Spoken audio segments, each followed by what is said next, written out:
Bila dibandingkan dengan jalan nasional, di pemerintahan ini membangun jalan nasional sepanjang 590 km. Di era 10 tahun sebelumnya 11.800 km. 20 kali lipat.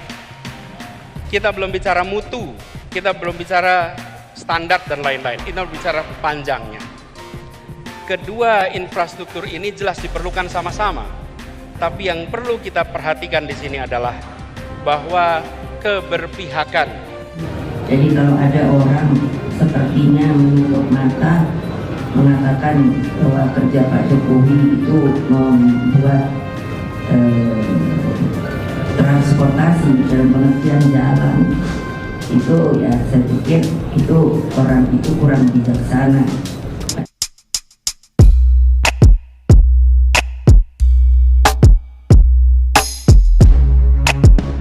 Ketua Umum DPP Partai Demokrasi Indonesia Perjuangan, Megawati Soekarnoputri, turun tangan membela Presiden Joko Widodo perihal kritik mengenai pembangunan jalan yang dilakukan pada masa kepemimpinannya.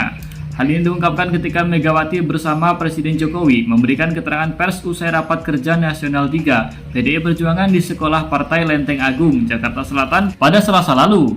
Kalau kita lihat kerja Pak Jokowi periode 1 dan periode 2 itu kelihatan, kata Megawati. Menurutnya jika ada yang menutup mata bahwa pembangunan yang dilakukan Presiden Jokowi itu kurang baik, maka menurutnya orang itu kurang bijaksana. Kalau orang itu menutup mata bahwa kerja Pak Jokowi membuat transportasi dalam pengertian jalan, itu saya pikir orang itu kurang bijaksana, tegas Megawati.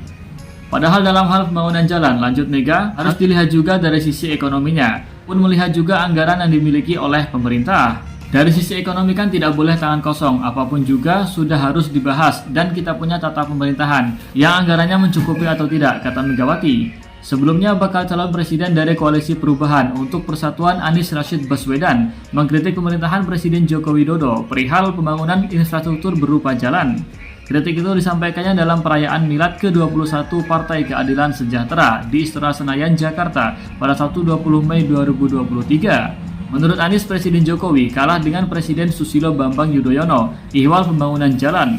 Ex-Gubernur DKI Jakarta itu bilang kalau Presiden Jokowi memang membangun 63% jalan tol yang ada di Indonesia, tepatnya 1.569 km dari 2.499 km yang ada. Namun itu adalah jalan berbayar, sedangkan yang tidak berbayar yang digunakan secara gratis yang menghubungkan mobilitas penduduk dari sudut-sudut desa ke perkotaan yang bawa produk pertanian, perkebunan, dan perikanan dari sentra-sentra baik jalan nasional, provinsi, dan kabupaten hanya 19.000 km saja.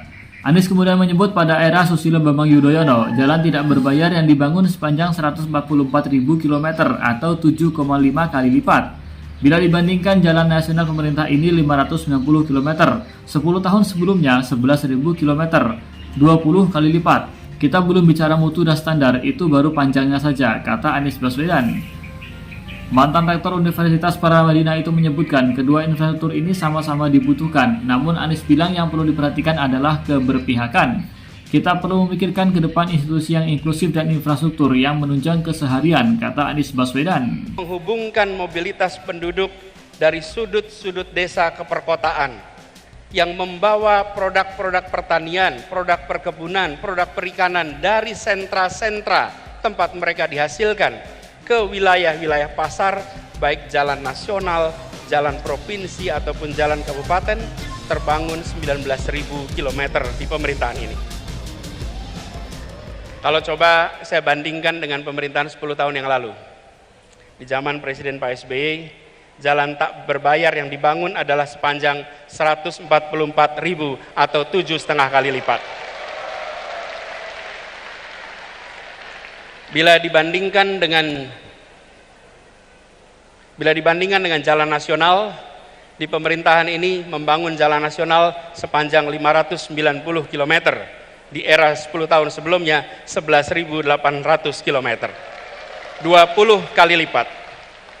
Kita belum bicara mutu, kita belum bicara standar dan lain-lain. Kita bicara panjangnya. Kedua infrastruktur ini jelas diperlukan sama-sama. Tapi yang perlu kita perhatikan di sini adalah bahwa keberpihakan ketika bicara institusi ekonomi memberikan kesetaraan kesempatan kepada semuanya. Kita perlu memikirkan ke depan institusi yang inklusif, infrastruktur yang menunjang keseharian.